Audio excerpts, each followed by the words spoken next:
It's been a while, hasn't it? It We are sure back. has. And failure, you're only a failure if you completely stop. So we may have failed to repeat our weekly cadence, but ultimately we are not a failure because we have returned. And that's super reassuring, isn't it, Tom? So we're not failures because Yep. we have carried on.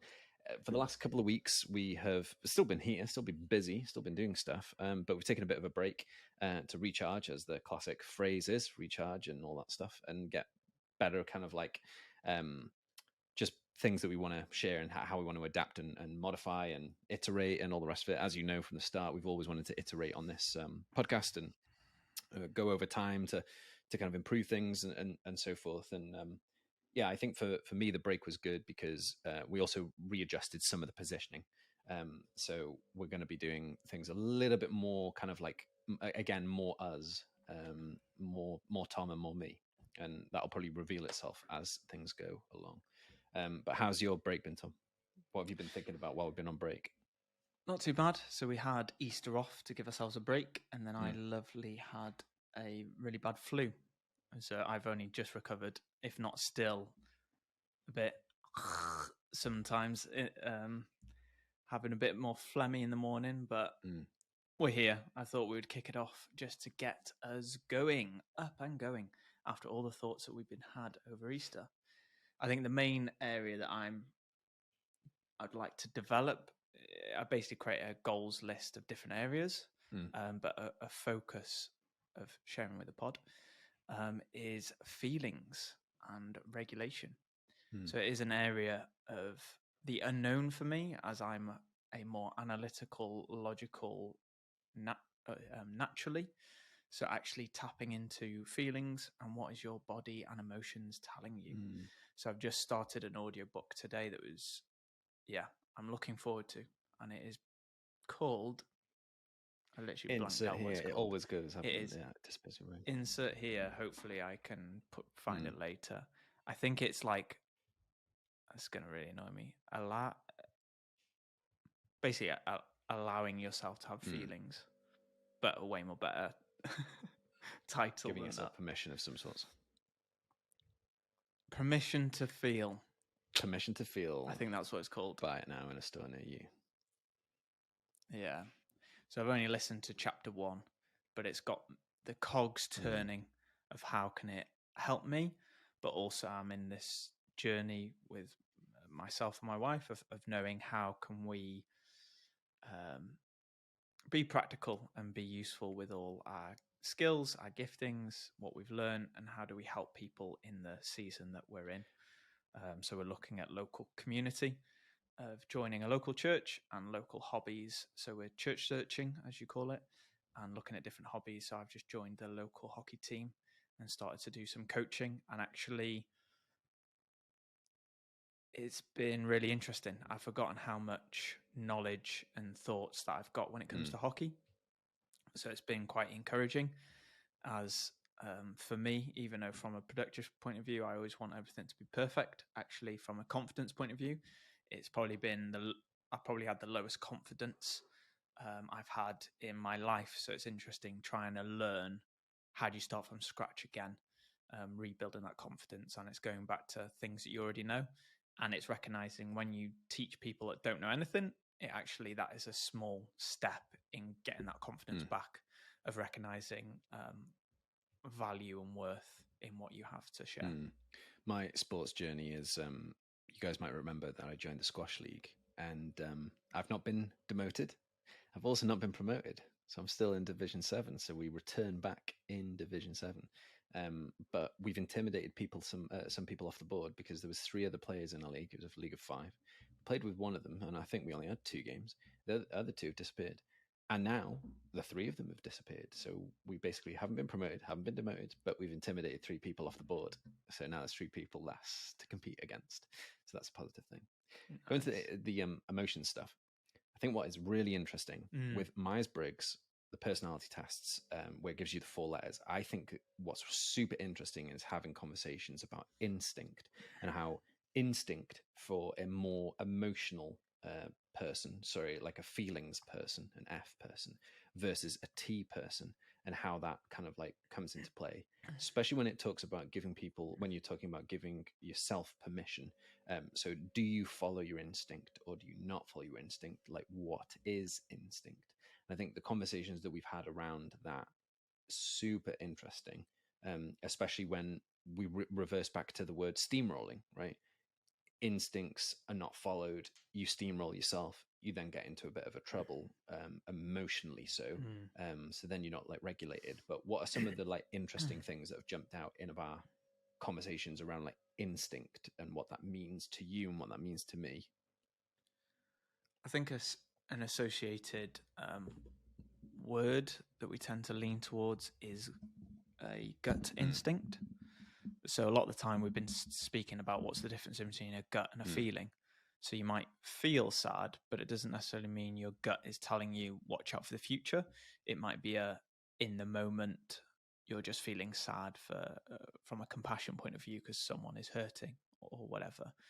So I think it's been I feel like people that are Myers-Briggs lean on F for feeling have understand their gut more so, I would say, than the people I bumped in with a T logical.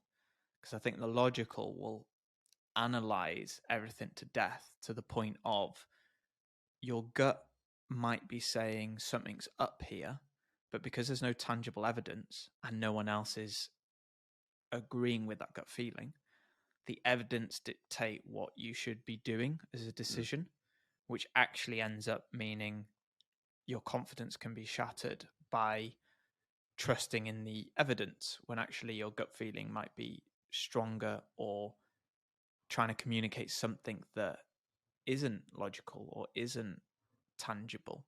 I was listening to a really interesting YouTube clip of an ex, I think it was like MI6, like head of MI6 or something. And one of the things that they said is if your gut tells you to basically get out the mission, just trust it. Even if you don't have any analytics to back it up to say, this is the reason why my gut was saying this isn't safe, or we shouldn't do this, or we should pull out.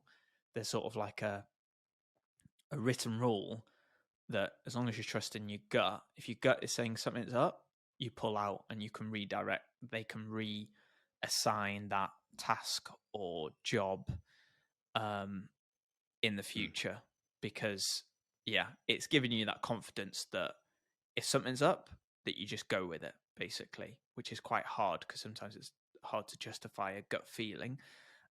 I find it's easier if you're on your own because the collateral damage is smaller. Obviously, you within in a marriage or in a family or in a team sometimes can be quite hard because you might hurt everyone around you, and then you have to justify you doing a gut feeling that you can't always explain, but you just have to trust in the moment and deal with the aftermath afterwards, which is much harder, I find. Yeah, I think anytime you look at things relationally, you recognize the impact. The impact is much, much clearer. If you do or don't do something, you can see the impact when you're in a marriage or a partnership or whatever. But as an individual, it's harder to like notify the stuff because you don't have that like bouncing wall to be like, hey, what do I think about gut? What do I think about instinct? Like, I know we were chatting earlier about like compromise and what does compromise mean. Even the definition of a word can play out differently. Because I think for me, I think compromise is something that it's not, because I think that compromise is like, hey, we want to do two things. I will not do my thing. I'll let you do your thing. Full stop. And that's not really compromise. So with all these things like instinct and gut instinct and following that or not following that or steamrolling it or not steamrolling it versus like just the English language of words and what do certain words mean to you versus me, or even like what does loyalty mean to you versus me, and how those all play out. I think when you think that you've understood it, you probably haven't, or you've got to like another layer, because there's another layer of depth and understanding with all these questions that you have to ask. And I think so Tom and I have done like marriage prep stuff, marriage course stuff through churches, and I feel like there's not enough in there to speak about, because like, yeah, nobody asks you about like what is compromise, what is loyalty. You know, it does ask you about family dynamics and so forth, But there's so much granular detail that you kind of want to figure out along the way to avoid conflict, right? And the bad kind of conflict later down the line, which I find is always there's always new insights, because ultimately we're both organic individuals, right? So in any relationship, it has to shift and change as you become more mature, and as you change, your partner has to kind of like for themselves figure out what their journey is as well, and you both changing together, hopefully, and getting closer and more kind of from a place of teamwork and understanding, which is the main focus, I think. Yeah, that's really interesting. I don't have much to add to that. I'm really hoping that you aren't hearing the washing machine go off. No, because I've changed studio setting to downstairs. No, I'm not at all. Which you might hear the washing machine. And I've also gone into a room where there's more acoustic dampening, because the other room is just a bit too echoey for me.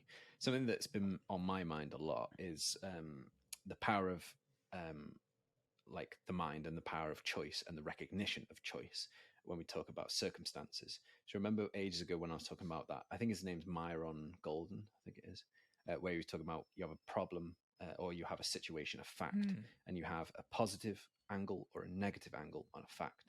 Now, if you take the negative angle, that basically will go into your brain, and that creates your belief system, and that basically makes you feel anxiety, because that's how it starts to then fester. Your negative perspective or your negative framing breeds the anxiety, which then makes you feel powerless. And then the opposite, which is a positive choice or a positive frame, generates anticipation, which makes you feel hopeful. And I found it really interesting with that dynamic, that if that is the case, which it is, I think we don't realize how much choice we have in feeling.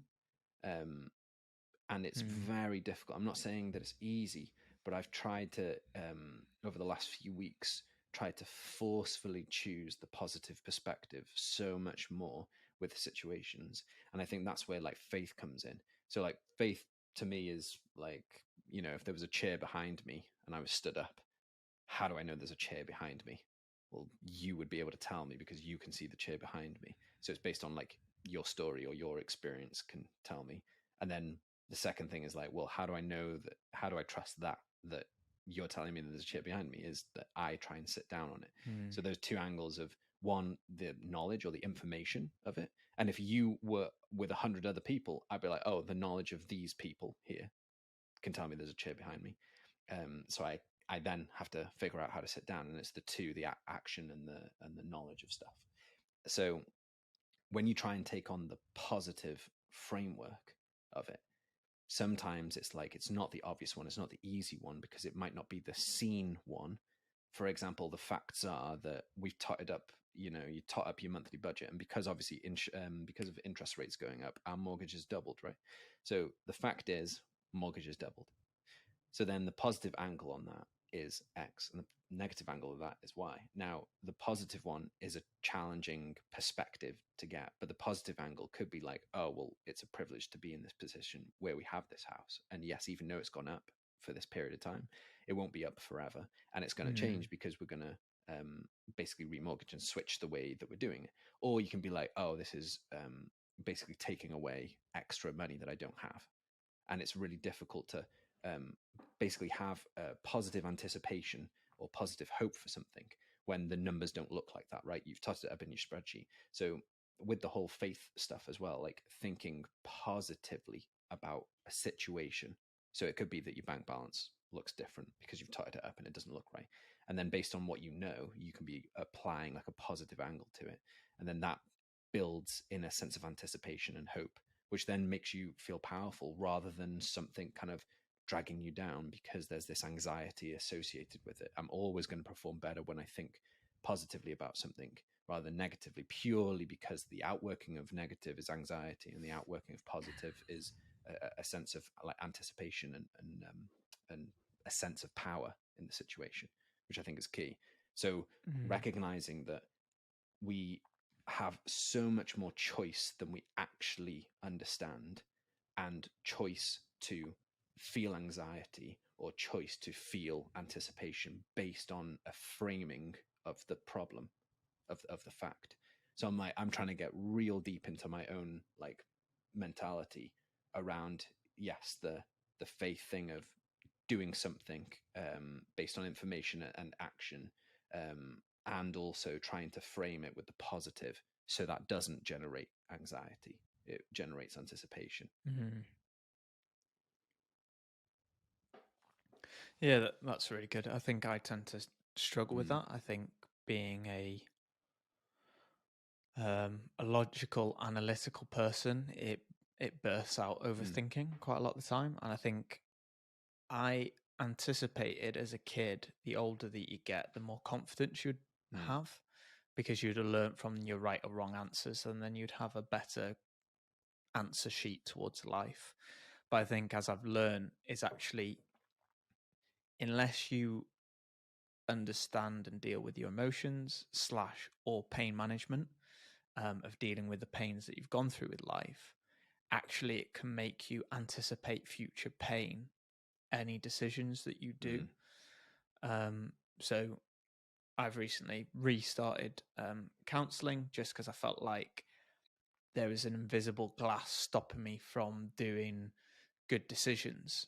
And I've only had 2 sessions, and I already feel like there's a clarity, because basically I had this discussion with you and with my wife, and it's basically you do a decision, then it would either be good or bad. You don't always know if it's good or bad in the moment. You'd know it in hindsight.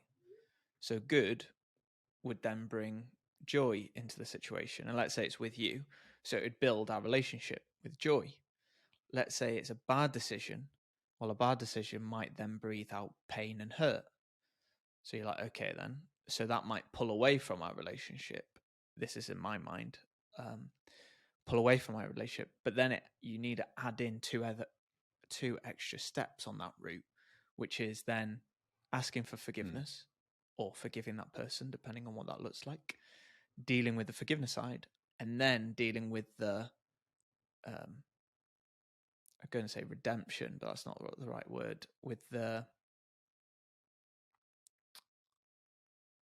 I've literally forgotten what the word is. Reconciliation. I was trying to find it in my brain as well. I was like, and I couldn't work out what it was for you. I literally tapped on my notes, and it jarred my memory enough. So then what my brain was processing is, I don't want to bring pain to myself or others, because I don't know how to deal with the mess afterwards. Or I thought I did know how to deal with it, but now it's getting to the point that I don't feel like I'm dealing with it as well as I think or hope. So actually, to stop pain, what you do is you work back through the trail, and you're like, the main area that you have control over is your decisions. So I think subconsciously I've gone, okay, if I don't make decisions, I can't make a bad one, which is clever from a strategic point of view. But actually, by don't doing decisions, that can still hurt people. That is a decision in and of itself, and you're missing out on doing good decisions. And actually, in the grand scheme of things, if you've bought into a company or into a marriage, even by doing a bad decision, asking for forgiveness, joining back up together in that process, can actually build on your relationship and your understanding for each other just as much as a good decision. Which I think I knew from a logical point of view, but then journeying it out with someone else that isn't in my day-to-day life from a counselor point of view, it was interesting, because it's like, oh, I don't know that emotionally, that if I've hurt Megan or hurt you, that actually that hurt would never go, and that will actually slowly deteriorate our relationship. So actually, my emphasis in my brain is hurt pulls away, and good choices and joy doesn't really add much to the building. It's like adding a pebble to grow a house, but if you've hurt someone, you've pulled away like 10 breeze blocks or blocks or whatever. So it is a very interesting thing, the sort of the power of your mind and the sort of positive and negative stint on it, and then how that can affect your emotions, or your emotions affecting your mind.